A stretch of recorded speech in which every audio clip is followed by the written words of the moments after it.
Bawat isa po sa atin ay naging kabahagi sa lifetime ni Benok. Yung iba po sa atin, nakasama niya ng ilang araw lang. Yung iba, ilang buwan. Yung iba, maraming taon. Pero dahil naman po kahaba o kaikli yung panahon na nakasama natin si Benok, sigurado po ako nagka-impact sa kanya-kanya ating buhay. Yung pakikisalamuhan natin sa kanya.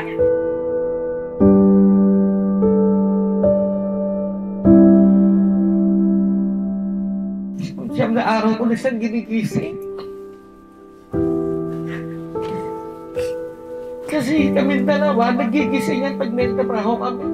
Masigin mo ako na. Sige kuya, siyam na araw ko siyang tinatawag. Matapang po yung pinsan namin. Hindi ko nga pwede tawagin pinsan. Dapat kapatid namin ni Ewan ko.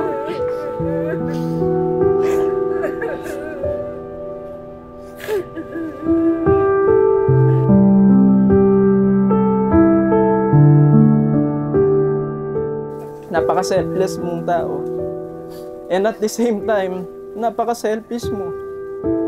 Kasi may sakit ka na, may nararamdaman ka na pero hindi mo sinasabi. Hindi ka nagsasabi. Pero siguro kahit napakaigsi ng buhay ni Benok, all I can say is, his life might be short, pero napakasaya at napaka-meaningful.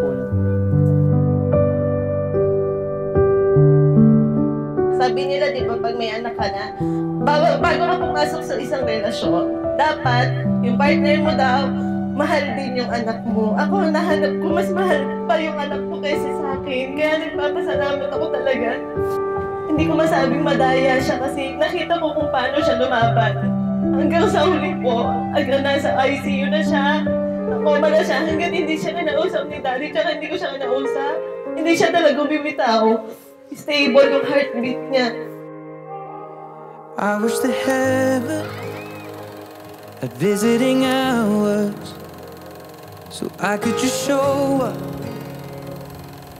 and bring the news that she's getting older. And I wish that you met her. The things that you learned from me, I got them all from you. I just stay a while and we'll put all the world to rights. The little ones will grow and I'll still drink your favorite wine. And soon they're going to close, but I'll ito lang masasabi ko.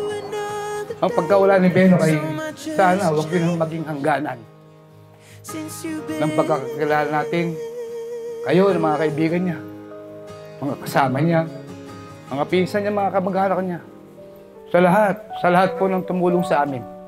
Sana po, huwag sanang doon lamang humangga sa pagkawala ni Benok ng ating mga pagsasamahan.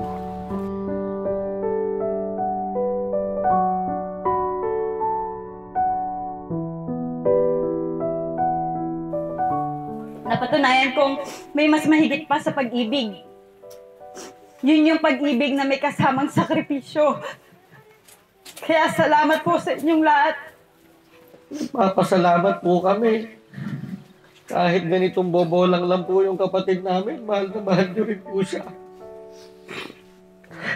Kahit na po alam natin bumotor-motor smile lang po siya sa San Isidro. Ang dami kong nagmamahal doon sa kapatid namin.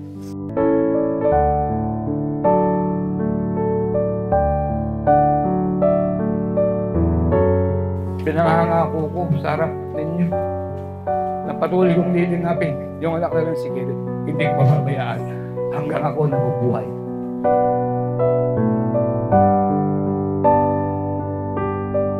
Maigsi man yung buhay mo, Nok. Pero alam ko marami kang napasaya. Dahil maraming tao na nandito ngayon na nakikiramay sa'yo.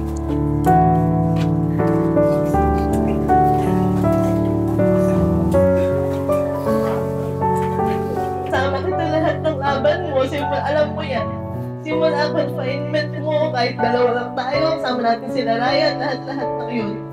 Maraming salamat. Kahit hindi man ganun katagal yung pinagsamahan natin. Nakita ko kung paano mo kami minahal.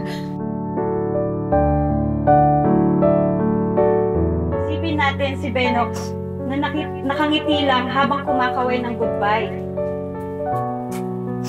Kaya, sabay-sabay po natin sabihin, we love you, Benok.